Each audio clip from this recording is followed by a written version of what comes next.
جی آپ ادبی آپ نے سوال کیا کہ ادبی سفر کا آغاز، تو وہی بالکل میں اسی بات کی طرف آ رہی تھی کہ جہاں تک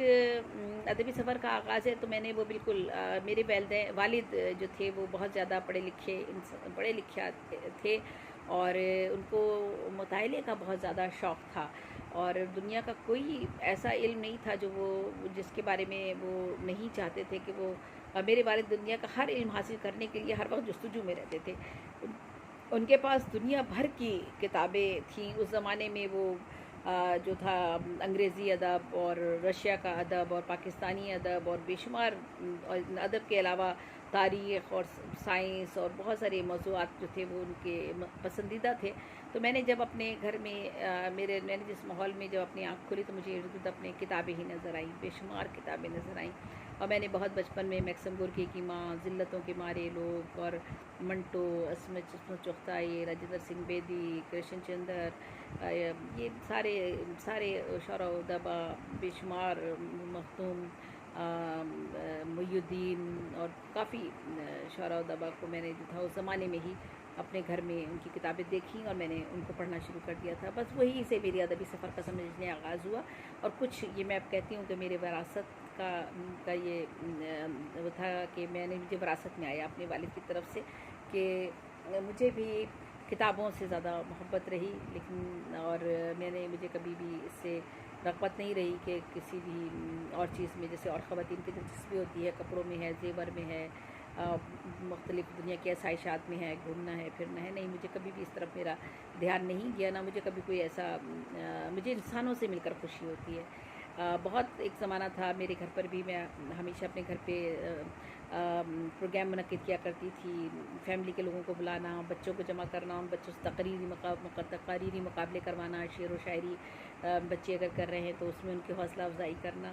تو ادبی مباحث گھر میں رکھنا، یہ میں اپنے گھر میں بھی رکھتی تھی۔ اور اسی طرح میرے گھر کا ماحول بھی پھر ایسے ہی رہا۔ میرا چھوٹا بھائی محسن پرویز، اس کو بہت تقریر بہت اچھی کیا کرتا تھا، وہ بھی بہت لکھنے پڑھنے کا اس کا بھی، ہمارے گھر میں سبھی کو تقریباً لکھنے پڑھنے کا رجحان رہا۔ وہ میری چھوٹی بہن بھی شعر کہتی تھی، شمس النساء شیمہ، اور لیکن پھر وہ بعد میں یہ سب چیزیں اس طرف زیادہ وہ آگے نہیں گئے، اور تو یہ ادبی سفر کا آغاز میرے گھر کے ماحول کی وجہ سے ہوا۔ پھر رفتہ رفتہ وقت کے ساتھ ساتھ میں ابھی 6 کلاس میں ہی تھی، تو وہیں پھر جو ہے بیت بازی میں حصہ لینا شروع کر دیا، اور مختلف پروگرامس چھوٹے چھوٹے جو اسکولوں میں ہوتی ہیں ان میں بہت ایکٹیو تھی، بہت زیادہ پڑھائی میں تو خیر کوئی بہت زیادہ اعلیٰ عرفہ نہیں تھی، لیکن ہاں سیکنڈ ڈویژن آ جایا کرتی تھی، تو بہرحال لیکن میں باقی سب چیزوں میں لکھنے پڑھنے میں بہت آگے تھی، مضامین بہت عمدہ لکھتی تھی، پورے نمبر مجھے مضامین میں اردو کے ملا کرتے تھے، میری ٹیچر کلاس میں کھڑے ہو کے مجھ سے مضامین سنا کرتی تھیں، اور بس یہ آغاز ہوا۔ اور ساحل لدھیانوی سے چونکہ میں بچپن میں بہت متاثر ہوئی، ساحل لدھیانوی کے گیت آج بھی زندہ ہیں اور تاعمر زندہ رہیں گے، ان کی شاعری زندہ رہے گی جو انہوں نے عوام کی فلاح و بہبود کے لیے کی ہے، انہوں نے مجھے بہت زیادہ اپنی طرف اٹریکٹ کیا، اور ان کے کلام نے مجھے بھی ایک انقلابی شاعرہ کے روپ میں جو تھا وہ ایک ڈھالنا شروع کر دیا۔ اور میں نے اس زمانے میں بہت سی چیزیں جو تھیں وہ بہت سے پروگرامس میں نے جو تھے وہ اٹینڈ کیے، اور کبھی میں بی ایس او کے جلسے اٹینڈ کرتی، میں سیاست کی طرف بھی تھوڑا سا چلی گئی، اور کبھی فیض صاحب کا پروگرام، کبھی جالب صاحب کے پروگرام میں، کبھی کہیں، بس یہ صورتحال تھی۔ تقریری مقابلے بہت اٹینڈ کیے، ان میں بہت سے انعامات لیے۔ اسکول کے زمانے میں بے شمار میں نے اسکول کے زمانے میں جو تھے وہ مباحثے اور مشاعرے اور یہ سب چیزوں میں نے حصہ لیا۔ اس زمانے میں طرئی غزلیں بہت زیادہ کہی جاتی تھیں، تو میں نے ابتدا میں رئیس امروئی صاحب اور شرف خرجی صاحب ہمارے ایک بزرگ شاعر تھے، ان سے میں نے اصلاح لی، اور وہی مجھے مشاعروں میں لے کے جایا کرتے تھے، اور میری والدہ میرے ساتھ ہوتی تھی، میں اکیلی کبھی بھی نہیں گئی، میری والدہ ہمیشہ میرے ساتھ رہی، تو میری والدہ مجھے ساتھ لے کے جاتی تھی، اور ان مشاعروں میں جو مصرع طرح دیا جاتا تھا تو میں جو بھی کلام لکھتی تھی وہ زیادہ تر کلام میرا انقلابی ہوتا تھا، اور ان مشاعروں میں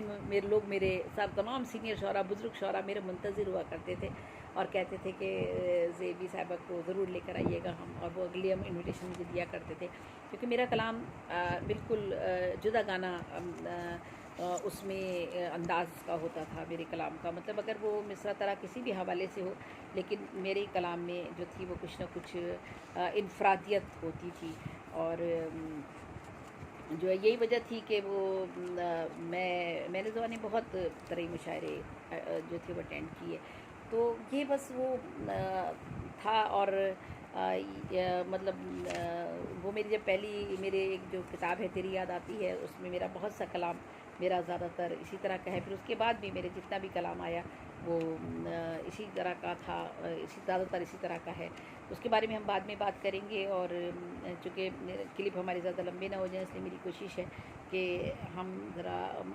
میں گفتگو مختصر کروں، حالانکہ مختصر 40 سال کی زندگی کو یا 45-50 سال کی زندگی کو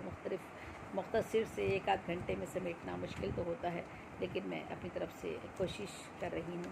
آج میں جس مقام پر ہوں کیسا محسوس کرتی ہوں، اللہ تعالیٰ کا شکر ادا کرتی ہوں، کوئی مجھے نہ کوئی گھمنڈ ہے، نہ غرور ہے، نہ مجھے اس پہ کوئی ایسا خوشی تو ضرور ہوتی ہے کہ ٹھیک ہے یہ انعام مجھے میرے اللہ تعالیٰ نے مجھے دیا ہے، اور یا اس سے مجھ سے جو کام لینا تھا وہ اس نے مجھے اتنا وقت دیا کہ میں اسے مکمل کر سکوں، لیکن مجھے اس بارے میں قطعی کوئی کسی بھی قسم کا کوئی بڑائی کا مجھے اندر احساس نہیں ہے، نہ میں یہ سمجھتی ہوں کہ میں نے کوئی بہت بڑا کوئی کارنامہ یا کوئی کام ایسا انجام دیا ہے، اور جو میں آج